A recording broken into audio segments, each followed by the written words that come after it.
Vamos dando continuidade ao estudo de hoje do nosso canal, que é o livro Que é o Espiritismo. Parte de hoje é Comunicações com o Mundo Invisível. A existência, a sobrevivência e a individualidade da alma sendo admitidas, o Espiritismo se reduz a uma só questão principal: as comunicações entre as almas e os vivos são possíveis?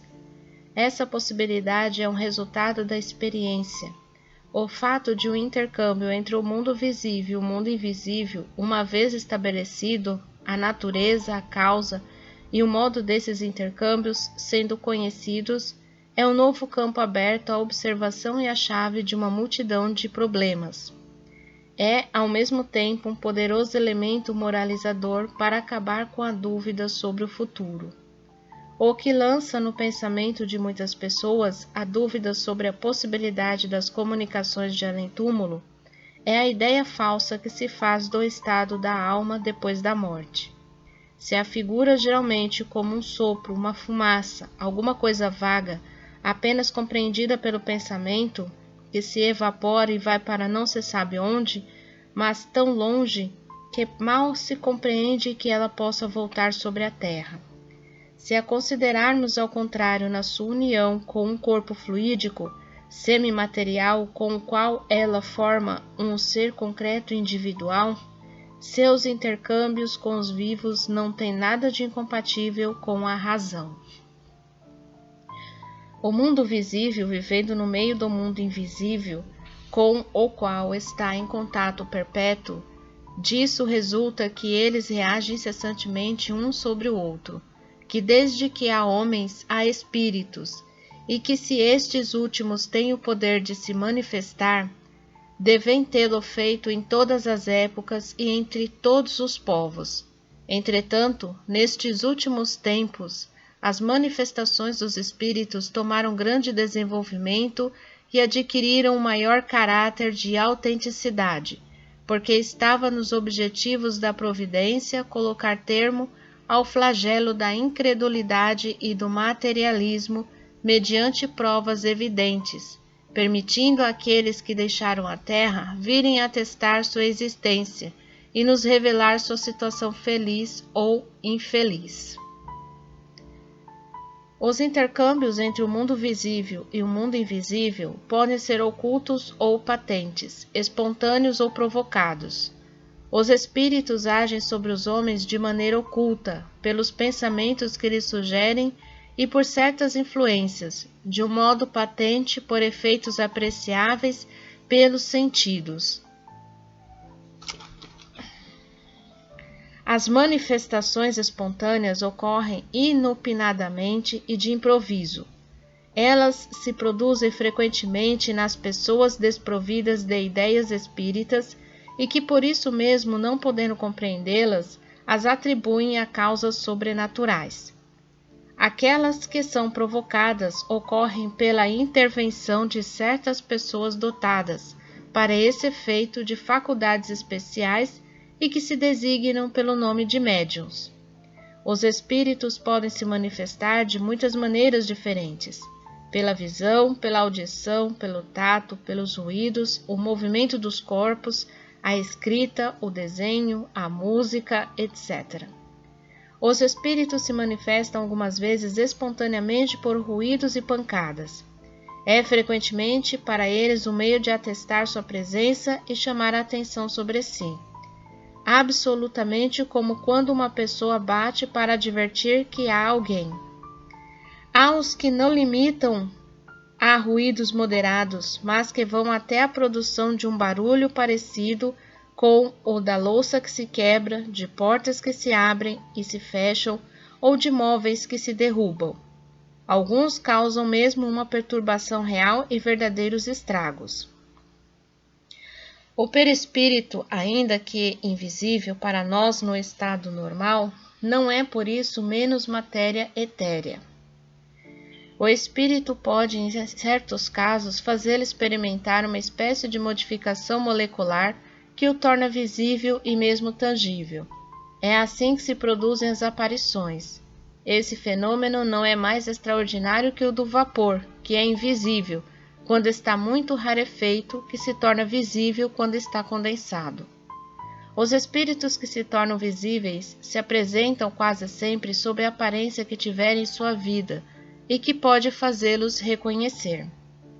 A visão permanente geral dos espíritos é muito rara, mas as aparições isoladas são bastante frequentes, sobretudo no momento da morte.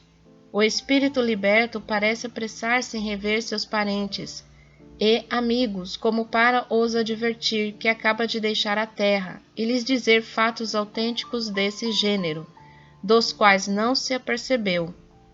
Ocorreram não só à noite, durante o sono, mas em plena luz do dia, no estado de vigília mais completo. Outrora consideravam-se esses fatos como sobrenaturais e maravilhosos, e se os atribuía a magia e feitiçaria. Hoje os incrédulos os atribuem à imaginação, mas desde que a ciência espírita deles deu a chave, sabe-se como eles se produzem e que não saem da ordem dos fenômenos naturais. Era com a ajuda do seu perispírito que o espírito agia sobre seu corpo físico. É ainda com esse mesmo fluido que ele se manifesta, agindo sobre a matéria inerte, que ele produz os ruídos, os movimentos de mesas e outros objetos que ele eleva, derruba ou transporta. Esse fenômeno nada tem de surpreendente se se considerar que entre nós os mais possantes motores usam os fluidos, os mais rarefeitos e mesmo imponderáveis, como o ar, o vapor e a eletricidade. Igualmente é com a ajuda do seu perispírito que o espírito faz o médium escrever, falar ou desenhar. Não tendo mais corpo tangível para agir ostensivamente, quando quer se manifestar, ele se serve do corpo do médium, do qual empresta os órgãos com os quais age como se fora com seu próprio corpo, e isso pelo eflúvio fluídico que derrama sobre ele. No fenômeno designado sob o nome de mesas moventes ou mesas falantes, é pelo mesmo meio que o espírito age sobre a mesa, seja para fazer mover sem significação determinada, seja para dar pancadas inteligentes, indicando as letras do alfabeto para formar palavras e frases, fenômeno designado sob o nome de tipologia. A mesa aqui não é senão um instrumento do qual ele se serve, como o faz com o lápis, para escrever. Ele lhe dá uma vitalidade momentânea pelo fluido que a penetra, mas não se identifica com ela. As pessoas que, em sua emoção, vendo-se manifestar um ser que lhes é caro, abraçam a mesa, fazem um ato ridículo, porque é absolutamente como se abraçassem um bastão do qual um amigo se serve para dar pancadas. Ocorre o mesmo com aqueles que dirigem a palavra mesa, como se o espírito estivesse encerrado na madeira ou como se a madeira se tivesse tornado espírito. Quando as comunicações ocorrem por esse meio, é preciso representar o espírito não na mesa, mas ao seu lado, tal como era vivo e tal como seria visto se nesse momento ele pudesse se tornar visível. A mesma coisa ocorre nas comunicações escritas. Ver-se-ia o espírito ao lado do médium, dirigindo sua mão ou lhe transmitindo seu pensamento por uma corrente fluídica. Quando a mesa se destaca do solo e flutua no espaço, sem ponto de apoio, o espírito não a ergue com o braço, mas a envolve e a penetra com uma espécie de atmosfera fluídica que neutraliza os efeitos da gravitação, como faz o ar nos balões e nos papagaios de papel. O fluido do qual ela está penetrada lhe dá momentaneamente uma leveza específica maior. Quando ela está colada ao chão, está em caso análogo ao da campânula pneumática, sob a qual se faz o vácuo. Estas não são comparações senão para mostrar a analogia dos efeitos, mas não a semelhança absoluta das causas. Quando a mesa persegue alguém, não é o espírito que corre, porque ele pode ficar tranquilamente no mesmo lugar, mas que a impulsiona por uma corrente fluídica com a ajuda da qual a faz mover-se à sua vontade. Quando as pancadas se fazem ouvir na mesa ou outro lugar, o espírito não bate nem com a mão nem com um objeto qualquer.